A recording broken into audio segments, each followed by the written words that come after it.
मेरा क्या सभी टीचर्स का बोलना बहुत ज़्यादा जरूरी है, क्योंकि जो ये चीज़ें हो रही हैं देश में हमारे, वो बिल्कुल भी सही नहीं है। जो एसएससी के एग्जाम होते हैं वो टीसीएस उसको कंडक्ट करवाता था, और फिर उसके बाद बिडिंग हुई, नया टेंडर आया और नया टेंडर एडीक्यूटी को मिला। और एडीक्यूटी का थोड़ा सा अगर हम पास्ट की बात करें तो ये उतना अच्छा नहीं था कि एग्जामिनेशन सेंटर्स थे वो बहुत ही ज़्यादा दूर दूर दिए गए, कि किसी का पेपर एमपी दे दिया, दिल्ली का बंदा मध्य प्रदेश जा रहा है पेपर देने के लिए, मध्य प्रदेश का बंदा राजस्थान जा रहा है, राजस्थान का बंदा पता नहीं कहीं और जा रहा है। कि भाई हम कहाँ जा जाके चेक करेंगे कि किसी का माउस ठीक है, या कोई जो वहाँ पर एग्जामिनर बैठा हुआ है वो फोन चला रहा है, वो रील देख रहा है वहाँ बैठ के, लाइट नहीं है, पंखे नहीं है, समझ रहे हो? ये उन्होंने एक मतलब इतना इररिस्पॉन्सिबल आंसर दिया। तस्वीरें आ रही हैं, किसी को अच्छा लग रहा है ये देखकर? ये सारे टीचर्स हैं जितने ये खड़े हैं, बैठे हैं, जो भी हैं, और ये जो बैठे हुए ये बच्चे हैं यार, ये लाइब्रेरीज में पढ़ते हैं, इंस्टीट्यूट्स में पढ़ते हैं, देश के अलग अलग कोने में पढ़ते हैं, और सिर्फ ये सोचते हैं कि हमें कैसे ना कैसे एक सरकारी नौकरी मिल जाए। नमस्कार प्यारे बच्चों, मैं प्रिंस भारद्वाज आप सभी का स्वागत करता हूं सिग्मा गुरुकुल के YouTube प्लेटफॉर्म पर। और आई होप आप सारे बच्चे अच्छे होंगे, अपनी पढ़ाई कर रहे होंगे। लेकिन आजकल थोड़ा सा हमारे देश का जो माहौल हो गया है वो ऐसा हो गया है कि जितने टीचर्स हैं उनको पढ़ाने से ज़्यादा बाकी सारी चीज़ों में दिमाग लगाना पड़ता है। पता नहीं ऐसा क्यों होता है, मैं तो स्टार्टिंग से देखते आ रहा हूँ ये सारी चीज़ें, कि बहुत सारी चीज़ें ऐसी हैं कि क्यों नहीं स्मूथली चल सकती है। क्या हमारे पास पैसों की कमी है? क्या हमारे पास रिसोर्सेज की कमी है? तो कमी जो है वो सिर्फ एक ही चीज़ की है, वो है नीयत, है ना। अगर नीयत अच्छी होगी तो पढ़ने वाला भी अच्छे से पढ़ेगा, पढ़ाने वाला भी अच्छा से पढ़ेगा, जो गवर्नमेंट चला रहे हैं वो भी अच्छे से गवर्नमेंट चलाएंगे। सारे लोगों का जिन का अपना अपना एक आप यूँ कह सकते हैं जिन जिन की अपनी अपनी एक ड्यूटी है, वो सारे लोग उस ड्यूटी को फुलफिल करेंगे। तो आज मेरा बोलना बहुत ज़्यादा ज़रूरी है, मेरा क्या सभी टीचर्स का बोलना बहुत ज़्यादा ज़रूरी है, क्योंकि जो ये चीज़ें हो रही हैं देश में हमारे, वो बिल्कुल भी सही नहीं है। दूसरी चीज़, हम कोई पॉलिटिशियंस नहीं है बच्चों, हमारा काम पढ़ाने का है, और सिर्फ पढ़ाना ही चाहिए। बल्कि मैं तो बहुत सारे टीचर्स को, ऑनलाइन तो मैं नहीं बोलता, लेकिन हम जब बैठते हैं तो हम बहुत बार बोलते हैं कि यार टीचर को सिर्फ पढ़ाने पे ही दिमाग लगाना चाहिए। ये फालतू के जो ये कमेंट्स कर देते हैं और उनको पढ़ के उनको रिप्लाई करते हैं, ये सबसे वर्स्ट थिंग होती है मेरा मानना है एक टीचर के लिए। आप क्यों पढ़ रहे हो? ठीक है, आपकी जरूरत क्या है, आपको क्या करना है उससे करके? आप ये सोचो ना कि आप ऐसा कौन सा कंटेंट बच्चे को दे दो जिससे उसकी सरकारी नौकरी के अंदर उसको वो हेल्पफुल हो, है ना। तो मैं तो इस बात को वैसे बोलता ही हूं, लेकिन कल के तारीख यानी कि जो कल 31 जुलाई थी, कल के दिन एक एसएससी का प्रोटेस्ट करा गया एसएससी के खिलाफ। आपने देखा होगा बहुत सारे जो टीचर्स हैं वो वहाँ पर आए, बहुत सारे जो बच्चे हैं वो आए, अलग अलग स्टेट से, कोई यूपी से, कहीं बिहार से, कहीं मध्य प्रदेश से, कहीं वेस्ट बंगाल से, कहीं कोलकाता से, अलग अलग जगह के टीचर्स आए थे, और वो वहाँ पीसफुली प्रोटेस्ट कर रहे थे एसएससी के दफ्तर के जस्ट सामने। जब वहाँ पर प्रोटेस्ट किया गया तो वहाँ पर बहुत सारी प्रॉब्लम्स क्रिएट हुई, जैसा कि अभी मैं आपको इस वीडियो में पूरा बताऊंगा। लेकिन जिनको इसके बारे में नहीं पता है कि ऐसा क्यों हो रहा है, ये प्रोटेस्ट क्यों हो रहा है, सारे टीचर्स को क्यों पकड़ा जा रहा है, क्या कारण है इसके पीछे, ये सारी बातें मैं आज आपको बताऊंगा, और क्या हमें इसके ऊपर करना चाहिए, और फाइनल सॉल्यूशन इसके ऊपर क्या होगा। ठीक है, वैसे तो अगर हम छोटी सी बात अगर यहाँ से शुरू करें तो बात सिंपल सी ये थी कि आप सभी को जो गवर्नमेंट जॉब की प्रिपरेशन करते होंगे उनको पता होगा कि जो एसएससी के एग्जाम होते हैं वो टीसीएस उसको कंडक्ट करवाता था, और फिर उसके बाद बिडिंग हुई, नया टेंडर आया और नया टेंडर एडीक्यूटी को मिला। और एडीक्यूटी का थोड़ा सा अगर हम पास्ट की बात करें तो ये उतना अच्छा नहीं था, लेकिन चलो कोई बात नहीं, हमारे देश में ऐसा नहीं होता कि पास्ट में कोई चीज़ किसी ने गलत करी हो तो वो अभी भी गलत आदमी हो या अभी भी वो गंदा आदमी हो। तो हमने इनको मौका दिया, एसएससी ने इनको मौका दिया, और मौका देने के बाद इन्होंने जो फर्स्ट एग्ज़ाम जो अनाउंस करा वो अनाउंस करा, और वो एग्ज़ाम जो अनाउंस करा वो था हमारा एसएससी का फेज 13 एग्ज़ाम, जो हमारा 10th लेवल, ग्रेजुएशन लेवल और 12th लेवल तीनों के लिए एलिजिबल होता है। ठीक है, और टीसीएस से वो टेंडर हटके हमारा एडीक्यूटी के ऊपर चला गया, और एडीक्यूटी ने पहला जो एग्ज़ाम लिया वो ये लिया, और इस एग्ज़ाम की नोटिफिकेशन 2 जून के दिन आ गई थी कि भाई 2 जून के दिन हम ये पेपर निकालेंगे, और इनकी जो टेंटेटिव डेट्स थी वो 24 जुलाई से लेकर 4 अगस्त तक की थी। और जैसे ही ये 24 जुलाई से 4 अगस्त तक की टेंटेटिव डेट थी, तो उसके बाद तुरंत ही मतलब जो देख लो एसएससी ने जैसा बोला वैसा ही एज इट इज करा, और जितने भी टीचर्स थे वो सारे खुश हुए कि चलो एसएससी ने जो टाइम बोला था उसी टाइम पे ये सारे एग्जाम्स हो रहे हैं। तो हमें भी इस बात की खुशी थी कि जो बच्चा मेहनत कर रहा है, जो बच्चा लगा पड़ा है, जिसका 2024 में किसी वजह से सिलेक्शन नहीं हो पाया, वो 2025 में सिलेक्शन ले लेगा। उसके बाद क्या हुआ, इसकी जो एग्जाम डेट थी वो अनाउंस करी गई, और वो एग्जाम डेट जो थी वो 24 तारीख, 25 तारीख, 26 तारीख, 27 तारीख, 28 तारीख, इससे लेकर हमारी 1 अगस्त तक की थी। यानी कि यहां तक तो सारी चीजें बहुत अच्छी थी, कोई ऐसी प्रॉब्लम नहीं थी। प्रॉब्लम क्रिएट होती है इसके जस्ट बाद। जस्ट बाद कब, जब इसका जो एग्जाम है उसके लिए हमारा एडमिट कार्ड आने लग गया बच्चों का। और उसमें सबसे बड़ी प्रॉब्लम जो हुई वो बच्चों ये हुई, बहुत सारे लोगों को ये बातें नहीं पता लेकिन मैं बता देता हूं कि जो इनके एग्जामिनेशन सेंटर्स थे वो बहुत ही ज्यादा दूर दूर दिए गए। आपने YouTube पर बहुत सारे टीचर्स के थ्रू सुन लिया होगा कि किसी का पेपर MP दे दिया, दिल्ली का बंदा मध्य प्रदेश जा रहा है पेपर देने के लिए, मध्य प्रदेश का बंदा राजस्थान जा रहा है, राजस्थान का बंदा पता नहीं कहीं और जा रहा है, कोई इंडोमार निकोबार में भी जा रहा है। यानी कि आप नोटिस करिए, जो 3 दिन पहले एडमिट कार्ड आता है, क्या उस 3 दिनों में एक गरीब का बच्चा, जो गरीब बिल्कुल तबके का बंदा है, क्या वो बिल्कुल रैंक एंड फाइल, बिल्कुल इजी, जिसकी जिंदगी में ज्यादा इतने जैसे होता है ना भाई ब्रांडेड चीजें नहीं है, वो एक बहुत सामान्य परिवार से बिलोंग करता है, क्या वो वहां जाने के लिए क्या अपने आप को रेडी करवा पाएगा? अगर करवा भी पाता है तो चलो कोई बात नहीं, चलो मान लेते हैं कि वो भाई मध्य प्रदेश निकल भी गया, दिल्ली का बच्चा कैसे ना कैसे जनरल के डब्बे में या कुछ करके वो पहुंच जाता है। अब दिक्कत क्या होती है कि वो जैसे वहां पहुंचता है तो वहां पे उसको इस टाइप का एक नोटिफिकेशन मिलता है जिससे उसका दिल जो है वो टूट जाता है। अब ये जैसे ही हमारा ये नोटिफिकेशन आता है, हालांकि ये जो नोटिफिकेशन है या फिर जो एसएससी ने अपने ये लिखवाया, ये हमारे हर सेंटर पे नहीं था, ये कुछ ही सेंटर पे था। जैसे एक सेंटर की अगर हम बात करें तो ये पवन गंगा एजुकेशन सेंटर 2, ये हमारा कैंसिल कर दिया गया। जो भी रीजंस उन्होंने बताए थे कि भाई टेक्निकल ग्लिच की वजह से ये चीजें हुई, यहां आके जो दिल है वो टूट जाता है। समझ गए क्यों टूट जाता है? कि एक तो इतना ट्रैवलिंग, ऊपर से इतनी हैरेसमेंट, ऊपर से आके ये सारी चीजें मिल जाती है। और जैसे ही ये मिल जाती है उसके बाद एक और नोटिफिकेशन जारी होता है कि जो एग्जाम है उसको रीशेड्यूल्ड करा दिया जाएगा, सबका नहीं कराया जाएगा। ये मैं आपको बाद में बताऊंगा कि एसएससी से जब बात करी कुछ टीचर्स ने, मैं नहीं था उसमें से, लेकिन कुछ टीचर्स थे जिन्होंने बात करी और उन्होंने बताया कि वो क्या बात हुई थी, बट वो मैं आगे बताऊंगा क्या बात थी। तो वहां पर उन्होंने ये बोला कि जिस सेंटर पर ये टेक्निकल प्रॉब्लम आई है, चाहे उनका माउस यूज ना हो रहा हो, कंप्यूटर में कोई प्रॉब्लम हो रही हो, स्क्रीनिंग में कोई प्रॉब्लम होगी, कुछ भी XYZ फैक्टर हुआ होगा, तो हम इन बच्चों के जो एग्जाम है वो रीशेड्यूल्ड करा देंगे। अब एक तो सबसे बड़ी प्रॉब्लम यही कि भाई एक तो इतनी दूर तक गए और वहां जाने के बाद हमें ये सारी चीजों को झेलना पड़ा, और जो कि ये तो बड़ी टेंशन की बात है कि रीशेड्यूल्ड कब होगा, क्या सभी बच्चों का होगा? उस टाइम तो नहीं पता था, लेकिन अब ये क्लियर है। मैं बता दूं, एडीक्विटी ने साफ बोल दिया है कि जितने भी बच्चे का टेक्निकल प्रॉब्लम था, जो पेपर देने गए थे, जो देने नहीं गए थे उनकी बात नहीं होगी, लेकिन जो बच्चे पेपर देने गए थे वो सारे के सारे जो पेपर हैं वो बच्चे दोबारा रीशेड्यूल्ड में वो एग्जाम दे सकते हैं। तो ये वहां पर नोटिफिकेशन मिला। अब आप देखो, जब ये टेंडर बनता है, जैसे मैंने इतने एग्जाम्स दिए हैं, जैसे फॉर एग्जांपल हम मान के चलते हैं जो नोएडा का सेक्टर 62 में जो एग्जाम होता है, बहुत सारे जो दिल्ली के बच्चे हैं, दिल्ली में जो रहते हैं, एस्पिरेंट्स हैं, वो नोएडा के 62 सेंटर जो पड़ता है, आयोन 1 और आयोन 2 जोन का जो है, आपने देखा होगा वहां की फैसिलिटी कितनी अच्छी है। टीसीएस की मैं बात कर रहा हूं, तो टीसीएस में बुराई नहीं थी। टीसीएस, एक बात बताओ बच्चों, हम क्या ये चाहते हैं कि जो टेंडर है वो किसी ऐसे बंदे को मिल जाए जो पुरानी चीजों से और ज्यादा वर्स्ट हो जाए? नहीं ना, हम तो ये चाहते हैं कि जिसको भी टेंडर मिले या जो भी ये पेपर कंडक्ट करवा रहा है वो सारी चीजें अच्छे से करे, ताकि हम लोगों को भी तो पता चले कि जो टीचर ऑनलाइन सिर्फ आके सिर्फ इधर उधर की जो बातें कर देते हैं, क्या वही टीचर है, या जो एक्चुअल में सिर्फ पढ़ाते हैं या वो टीचर है। डिपेंड करता है ना कि पॉलिटिशियन कौन बन गया और जो एक्चुअल में टीचर है वो कौन है। तो ये प्रॉब्लम हुई, और उस टाइम क्या हुआ कि जब एडुकेटी को लाया गया तो उस टाइम क्या हुआ कि जो भी टीचर्स मिले एसएससी डिपार्टमेंट में, तो एसएससी ने उनको ये बोला कि जो टेंडर था वो एडुकेटी को दे दिया गया, क्योंकि एडुकेटी ने अपने जितने भी सेंटर्स थे, जो भी उनका टेक्निकल टर्म्स कंडीशंस होती है, उसको फुलफिल कर दिया।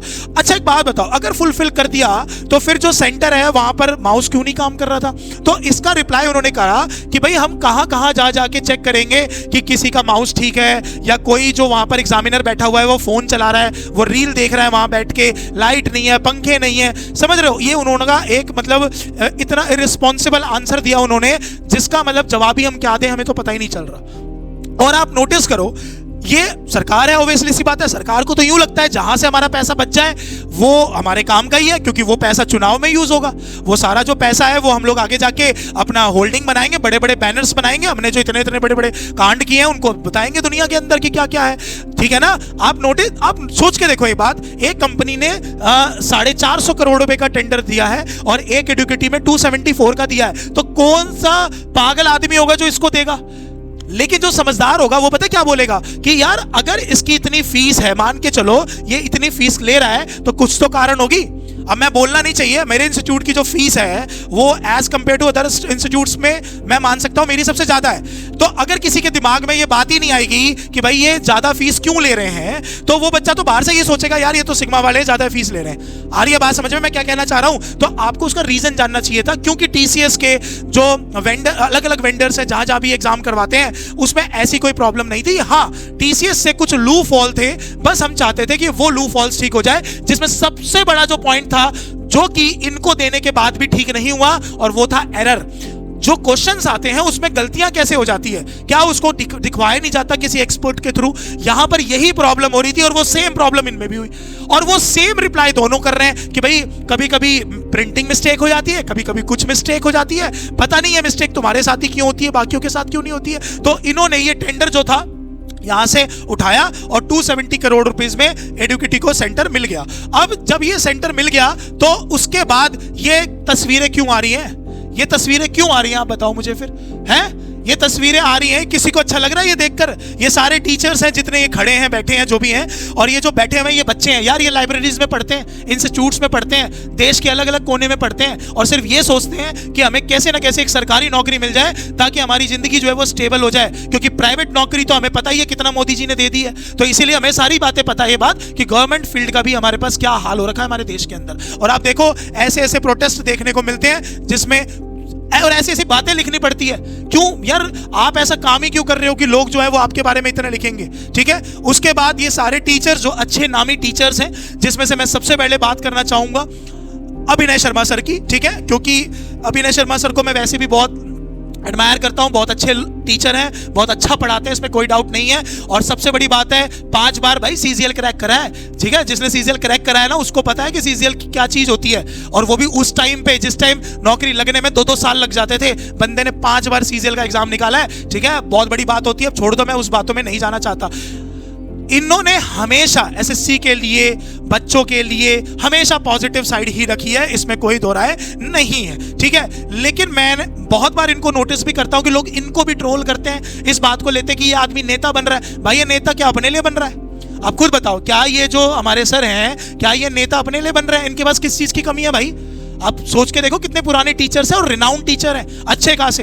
तुम इनको ऐसे ही जज कर लो, छोड़ दो इनकी सारी चीजें कि जिस आदमी को इतना टाइम हो गया मैथ्स पढ़ाते हुए, जिस आदमी के सॉल्यूशन सच में आज भी बहुत अच्छे हैं, इसमें देखो जो अच्छा पढ़ाता है वो अच्छा पढ़ाता है, और जो सिर्फ शोशेबाजी करता है ऑनलाइन आके, हम उसके बारे में बात करते हैं। तो इसीलिए नो डाउट इन्होंने बहुत संघर्ष करा और बच्चों के लिए करा, इवन ये रिजल्ट तक ये रिफॉर्म करवा दिया था इन्होंने 2023 का 24 का। तो आप सोचो कि जब भी कोई लू फॉल होता है, कुछ होता है, तो ये टीचर उठाते हैं। इनको क्या पड़ी है यार, पढ़ाए आराम से अपने घर में जाके, ऑनलाइन पढ़ाते हैं तो ऑनलाइन, कहीं ऑफलाइन पढ़ाते हैं तो ऑफलाइन, है ना, और कहीं पे भी कोई सुनवाई नहीं है। और कल जब ये सारे टीचर्स जो हैं जब सीजीओ कॉम्प्लेक्स पहुंचे और वहां पर सारे टीचर्स ने जब धरना दिया, तो कुछ टीचर्स को वहां से हमारे ही एरिया में नजफगढ़ के जो थाना है, हमारा जो इंस्टीट्यूट भी है नजफगढ़ थाने रोड पे ही है, यहां पर उन सबको लेकर आए। और मुझे बस एक ही चीज बहुत ही बुरी लगी जब ये मेरे पास ये बात आई, क्योंकि किसी कारण से हम लोग नहीं जा पाए, और वो बुरी बात क्या लगी, ठीक है चलो आपने कुछ टीचर्स को अरेस्ट कर लिया, ले आए आप उनको, नवीन सर को, 1-2 टीचर और थे उनको भी,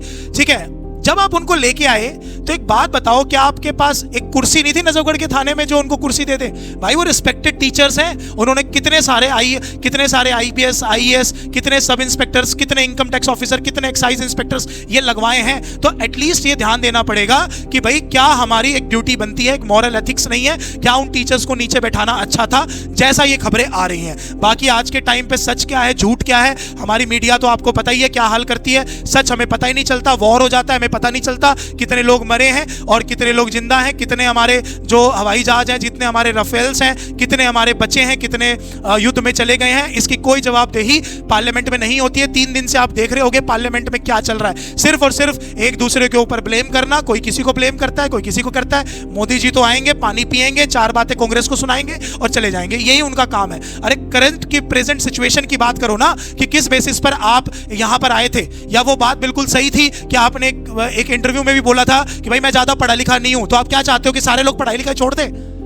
नहीं होती है ना ये सब चीजें भाई। सबको पढ़ना है, सबको अपने परिवार को आगे बढ़ाना है, देश को आगे बढ़ाना है। सबका अपना अपना एक दायित्व है, सबकी अपनी अपनी एक मॉरल वैल्यू है हमारे इस देश के लिए। वो क्यों ऐसा हो रहा है कि जो देश में जिनके पास पैसा है वो इस देश को छोड़ के जा रहे हैं? कुछ ना कुछ तो कारण जरूर होगा ना सर। तो इसके ऊपर हमें काम जरूर करना चाहिए। और सबसे बड़ा जो गुनाह है वो मैं तो मानता हूं, मान के इन जितनी भी हमारी मेन स्ट्रीम मीडिया है, आप नोटिस करो, एक आधे मीडिया चैनल ने छोड़ के बाकी किसी ने भी इसके खिलाफ कोई बात नहीं बोली, किसी ने इसको कवर नहीं करा। आप खुद बताओ, स्टूडेंट से बड़ा क्या है? स्टूडेंट्स ही तो इस देश को आगे बढ़ाएंगे। कल को वो अच्छे खासे ब्यूरोक्रेट्स बनेंगे, तभी तो करप्शन कम होगा। हालांकि जब 2014 में जब एनडीए की सरकार बनी थी, मोदी गवर्नमेंट आई थी, तो उनका पहला यही तो मन में रहता था ना कि भाई हम करप्शन खत्म कर देंगे। कहां से हो गया करप्शन खत्म? बता दो। कौन सा एजुकेशन में हम आगे आगे, कौन सा हम हैप्पीनेस इंडेक्स में आगे आगे, कौन सा हमारे अंदर इनकी रैंकिंग देखो दिन पर दिन नीचे जाती रह रही है। अब सोच के देखो ना ये बातें। कौन सा हमारा जो पासपोर्ट इंडेक्स है वो कौन सा हमारा ऊपर जा रहा है? नीचे ही जा रहा है हर चीज के अंदर। तो कुछ कमियां जो हैं उनको सुधारना पड़ेगा। ठीक है, हम लोग 4th लार्जेस्ट इकोनॉमी बन चुके हैं वर्ल्ड के अंदर, लेकिन जमीन के स्तर पे बहुत ज्यादा दिक्कत है। अब मैं लास्ट में इसकी मैं बात करना चाहता हूं। पहले तो मैं आपको एक बात बता दूं, सारी बातों का जो सॉल्यूशन है वो अभी इतना ही है। एडुकेटी ने साफ साफ बोल दिया है कि भाई हम दोबारा सभी बच्चों का पेपर नहीं कराएंगे। अब देखते हैं इसके पीछे क्या हो सकता है, क्योंकि उन्होंने एक बहुत ही इररिस्पॉन्सिबल रिप्लाई करा कि भाई 10% बच्चों के साथ ऐसा हुआ होगा, ठीक है, उनके माउस खराब हो गए, स्क्रीन खराब हो गई, जो भी XYZ फैक्टर हुआ, लेकिन उसकी वजह से हम बाकी के बाकी लाखों बच्चों का पेपर दोबारा नहीं कराएंगे। तो एक तो इसके ऊपर बात चल रही है। और वो यूं कह रहे हैं कि जिनका भी 40,000 50,000 बच्चों के साथ जो भी हुआ है, क्योंकि उनके लिए वो 40-50,000 बच्चे कुछ भी नहीं है। वो सोचते हैं क्या दिक्कत है सरकार में, किसके पास टाइम है जो ये पूछेगा। तो उन्होंने साफ ये बोल दिया कि हम उन्हीं का एग्जाम जो है दोबारा कंडक्ट कराएंगे। बट मैं चाहता हूं कि ये जो चीज हुई जो हुई आप इसको सुधारो, क्योंकि ऐसा तो बहुत रेयर ही हो सकता है कि ये एडुकेटी से हटके ये टेंडर वापस TCS को मिल जाए। ऐसा नहीं होगा जितना मेरी नॉलेज में है। लेकिन हम यूं जरूर मांग कर सकते हैं कि SSC इन चीज़ों को सुधारे, टाइम पे सारी चीज़ें जैसे कंडक्ट करा रहा है वो करे, एरर कम करवाए, जितने कम एरर हो सकते हैं उतना ही करे। और पहली बात, एरर होना ही नहीं चाहिए। और दूसरी बात, ये जो एग्जामिनेशन सेंटर देने का जो तरीका है, आप सोच के देखो कितने मीम बनते हैं इसके ऊपर। टीचर्स को भी इसके ऊपर बोलना पड़ता है। जिस टीचर को पढ़ाना चाहिए वो इन्हीं सब चीज़ों में लगा रहता है। तो इस चीज़ के ऊपर भी काम करना चाहिए। और कल इनको जब डिटेन करा गया तो इन सभी को, टीचर्स को नजफगढ़ लेके आए। और नजफगढ़ ही क्यों लेके आए पता नहीं, क्या नजफगढ़ के लोगों से ही संभलेंगे, उसके थाने से संभलेंगे? आप एक बात देखो, जो भी टीचर वहां आया वो एक फेमस पर्सनालिटी है, इसमें नो डाउट, कोई इसमें डाउट नहीं है। उनको यूट्यूब पर बहुत प्यार मिलता है। जमीनी स्तर पे क्या होता है मुझे नहीं पता, क्योंकि आज के टाइम पे ऊपर फ्लेज के जो लोग हैं वो अलग होते हैं और जमीनी स्तर के लोग जो हैं वो अलग होते हैं। तो जब वो आए, आप सोच के देखो, जब ये लाठी चार्ज होता है या जब किसी को अरेस्ट करते हैं, कुछ भी बात होती है, ठीक है, उनके सीनियर्स का रोल होता है इसके अंदर। वो सीनियर्स जैसा बोलते हैं, कांस्टेबल, हेड कांस्टेबल, तो वही करते हैं। लेकिन एक बात बताओ यार, वो हेड कांस्टेबल और कांस्टेबल पढ़ के तो उन्हीं से लगा होगा।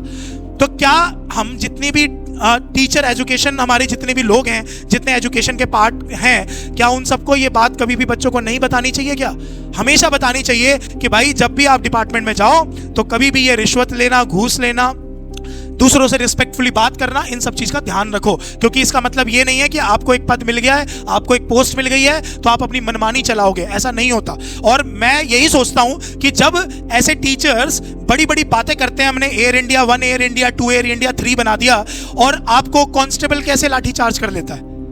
कुछ तो बात जरूर होगी जमीनी स्तर पर, है ना?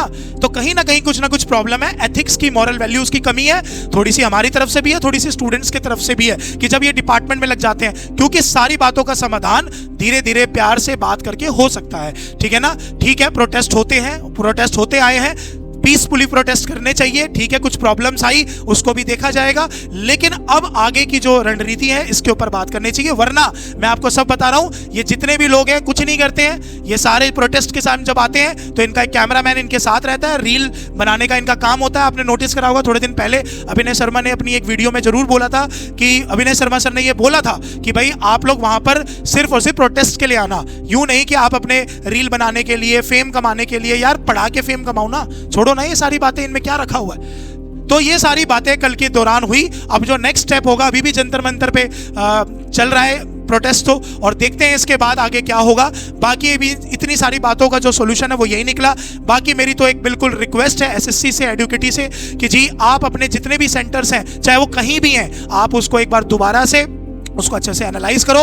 कोई भी उसमें लूप हॉल है उसको ठीक करवाओ, ताकि बच्चा जब जाए पेपर देने के लिए तो उसको कोई प्रॉब्लम वहां पर ना मिले, ताकि वो एक बार में एग्जाम दे, एक बार में उसका सिलेक्शन हो अगर वो पढ़ता होगा, और प्लस उसका कोई भी ऐसा मटेरियल, कोई ऐसी प्रॉब्लम XYZ उसको ना मिले, ताकि हमें लोगों को आके यहाँ पे पढ़ाना पड़े। दिक्कत आज के टाइम पे यही है, फेमस जितने भी टीचर्स हैं वो पढ़ाने से ज्यादा इन्हीं सब चीजों की वजह से फेमस हुए हैं। तो मैं नहीं चाहता कि ये जो एक टीचर ऑर्गेनाइजेशन है ये इन्हीं सब चीजों में लगी रहे। हमारा काम है हमारा कंटेंट प्रोवाइड कराना, बेस्ट से बेस्ट, हर एक चीज अच्छी, ठीक है। थोड़ा बहुत प्रॉब्लम है उसको ठीक करें। आगे स्टेनो के पेपर होने वाले हैं, CGL के पेपर होने वाले हैं, आई होप सो ये प्रॉब्लम यहाँ पर ना हो। बाकी अगली क्या अपडेट रहेगी इसके ऊपर वो थोड़े टाइम बाद देखेंगे। क्या SSC वो चीज को सुनेगा, क्या बोलेगा, हम आपको टाइम टू टाइम ये बातें बताते रहेंगे। चलिए मिलते हैं क्लास के अंदर, नेक्स्ट क्लास के अंदर। जय हिंद, जय भारत।